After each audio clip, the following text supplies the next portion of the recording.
কবর প্রতিদিন ডাক দিয়ে বলে আনা বাইতুদ দুধ। প্রত্যেকের কবর প্রত্যেককে ডেকে বলে, ও আল্লাহর বান্দা, জানো আমি পোকামাকড়ের ঘর, পোকামাকড়ের ঘর। তুমি তো সেই বান্দা যে একটা মশা কানের পাশ দিয়ে উড়ে গেলে তোমার ঘুম বন্ধ হয়ে যায়, চোখ মিলে যায়। একটা মশার গুনগুন আওয়াজ সহ্য করতে পারো না। একবার কয়েল, একবার অ্যারোসোল, একবার মশারি, এরপরও তুমি চাও যে একটা মশাও যেন আমার কানের কাছে গুনগুন না করে।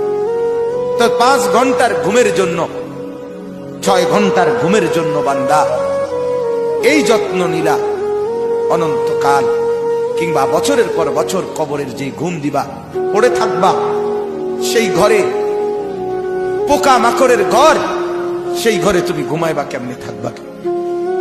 আমার বাপ, আমি থাকবো কিভাবে? আমি থাকবো কিভাবে বলো? ভাবেন, আমিও ভাবি, আপনিও ভাবেন।